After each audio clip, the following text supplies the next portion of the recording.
তাবিজের ব্যাপারে ইসলামের বিধান কি? এটা সাফ কথা। তাবিজটা হলো পৌত্তলিকদের আচার, তাদের ধর্মাচার। এটা আমাদের ধর্মাচার না, এটা বিজাতীয় জিনিস, বিজাতীয় কালচার। অমুসলিমদের কালচার হলো তাবিজ।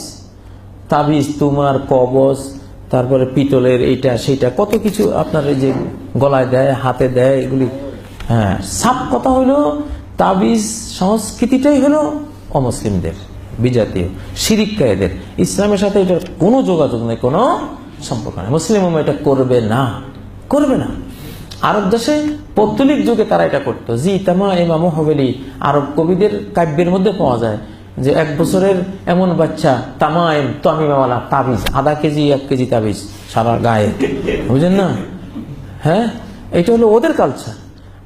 এটা হলো ইমরুল কায়েসের আরব দেশের সবচেয়ে বড় পৌত্তলিক যুগের কবিতার মধ্যে এটা পাওয়া গেছে, জি তামা ইমাম হবেলি। আর নবীজির হাদিসের মধ্যে কি পাওয়া গেছে?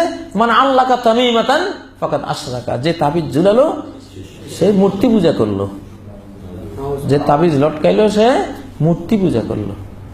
এটা মূর্তি পূজার অংশ, পার্ট। এটা ইসলামে আল্লাহ পূজার পার্ট এটা না। কারণ ভরসাটা আল্লাহ থেকে কোন দিকে ডাইভার্ট হয়? তাবিজের দিকে চলে যায়, যে আমি তাবিজ দিয়েছি, ফার্স্ট ক্লাস পাবোই, ফার্স্ট ক্লাস পাওয়ার তাবিজ, গোল্ডেন A+ পাওয়ার তাবিজ এখন বাজারে পাওয়া যায়, বুঝলেন না? শয়তানি যে কত রকম। তো মানে আল্লাহ কাশাইয়ান ওকেলা ইলাইহি, নবী সাল্লাল্লাহু আলাইহি ওয়াসাল্লাম বলছেন, যে কিছু ঝুলাবে তাবিজ তোমার, তাকে ওই তাবিজ তোমার উপরে ছেড়ে দেওয়া হবে, আল্লাহ তার কোনো দায়িত্ব না। তাবিজ দিয়ে যদি সবকিছু হইতো, তাহলে জাতিসংঘের উচিত ছিল কোটি কোটি তাবিজ বানাইয়া সব গরিবের গলায় একটা লটকা দিতে, দারিদ্র বিমোচন হয়ে যেত। যত রোগী আছে, জিকা ভাইরাস, সোয়াইন ফ্লু, তাই না? তাবিজ লটকা দিলে যদি এত কিছু হয়ে যেত, একটা করে তাবিজ দিলে জাতিসংঘের নেতৃত্বে, তাহলে তো কোনো সমস্যাই ছিল না। এটা শয়তানি এগুলি কেন ইয়াকরাহুনা তামাইমা কুল্লাহা। সাইয়্যিদুত তাবেঈন সাইয়্যিদ ইবনুল মুসাইয়্যিব রাহিমাহুল্লাহ উনি বলছেন, সাহাবায়ে কেরাম, তাবেঈন এজাম সব ধরনের তাবিজকে হারাম মনে করতেন। মিনাল কোরআনে আও গায়রিল কোরআন, চাই সে তাবিজ কোরআন দিয়ে লেখা হোক, চাই সে তাবিজ কোরআন ছাড়া অন্য কিছু দিয়ে লেখা হোক, তাবিজের কোনো সুযোগ নাই। প্রশ্ন করতে পারেন, কোরআন দিয়ে লিখলে শিরিক হবে কেন?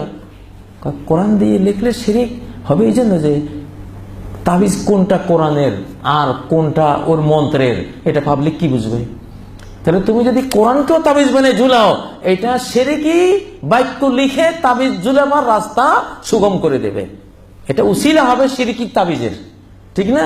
শিরকি তাবিজের উসিলা হবে। সেই কারণে কোরআন হাদিস লিখেও তাবিজ লেখা সাহাবায়ে কেরাম হারাম মনে করতেন, এটা করা জায়েজ নেই। আর আরেকটা হলো, কিছু লিখে আমি লটকাইলে আমার ফায়দা কি?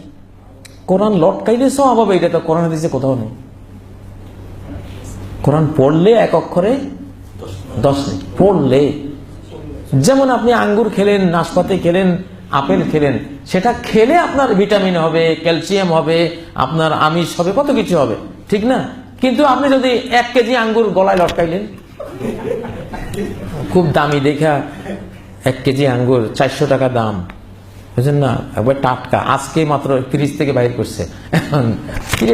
লটকে রেখেছেন ভাই, তুমি আঙ্গুর লটকাইলে কেন? ওই অনেক ফায়দা আঙ্গুরে, এই আছে সে আছে, এই ভিটামিন ওই ভিটামিন, এটা কোরআনেও আছে আঙ্গুরের কথা, ওই যে লটকাইছে। আরে পাগল, এটা কোরআনে লটকাইবার কথা কইছে না খাবার কথা কইছে? এটা খাইলে উপকার, যেটা যেভাবে উপকার নিতে হয় সেটা সেভাবেই উপকার নিতে হবে। আঙ্গুর লটকাইলে যেমন কোনো ফায়দা নেই, কোরআন লটকাইলেও কোনো ফায়দা নেই। কোরআন পড়লে ফায়দা, আঙ্গুর খেলে ফায়দা, যেটা যেভাবে নিতে হবে সেভাবে। অতএব এসব তাবিজ তোমার, এটা আসলে সোর্স অফ ইনকাম। এই তাবিজ বাংলাদেশে কেন আছে জানেন? এটা অনেক হুজুরের, তাবিজি হুজুরের সোর্স অফ ইনকাম, টিয়া পাখিওয়ালার সোর্স অফ ইনকাম। টিয়া পাখি একটা আছে খাঁচার ভিতরে, কার ভাগ্যে কি আছে সব লেখা। তোর যদি এত গায়েবের ইলম থাকে, তোর এই দুর্দশা কা, আজকে তুই এই খাঁচা লইয়া বসে রইলি এখানে।